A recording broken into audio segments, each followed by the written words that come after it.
The third one I want to talk about is impulse buying, and this is a big one for me, a huge one for me in fact. And the way that I can describe it is when I get something in my head that I really want, I feel as though without this thing, or I feel as though this thing is gonna just make the biggest difference in my life. It's gonna solve any issue that I've currently got, and once I've got this thing, I won't need anything else. It's gonna fill that gap that's there. And so I then have this massive, overwhelming urge to buy the thing. And once I've bought it, I then have this wave of guilt where I realize, well, actually that thing's not gonna make the difference that I thought it would. Of course it isn't.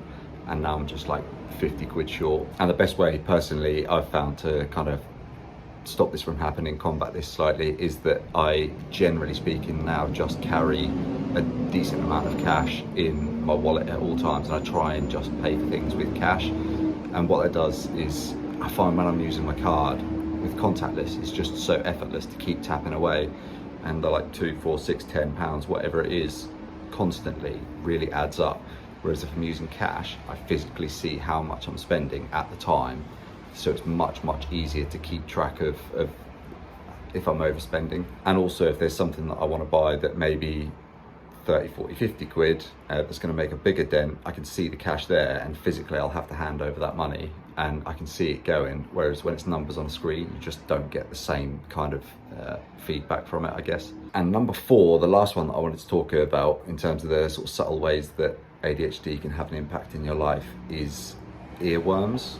No, I don't mean actual worms stuck in your ear. I mean when you get a song stuck in your head that you just cannot get rid of. There's no actual research to say that this is linked with ADHD or that ADHD causes earworms all the time, but there's enough anecdotal evidence online to say that it's massively linked with ADHD, and I personally experience it all the time. And the main way it affects me is that it's always there, distracting me. I just can't think straight because there's this constant sort of whatever the song is going round and round in my head that I cannot get rid of, and it's so annoying.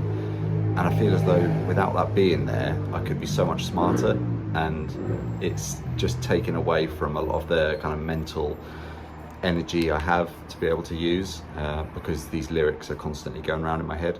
And the one way that I've actually found to tackle this is that what I do is I tend to just repeat the song in my head as often as I can, purposefully as well. So if I'm trying to go to sleep or something and I just can't sleep because the song is going round in my head and driving me insane, I'll try to think about that song as much as I can and repeat the lyrics as often as I can as well.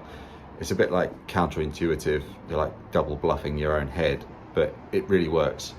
Before you know it, you will have forgotten that you were even thinking about that song. Okay, so that's just a few of the subtle ways that I've found ADHD has affected my life and how it affects other people's lives. Sorry, this is in like a part 1 and part 2. I've had an issue with the file. Yeah, 2 videos in 1 week, so I'm getting better already. Let me know in the comments if your ADHD has any subtle or very non-subtle ways that it affects your life. But anyway, I'll see you in the next one. Ciao.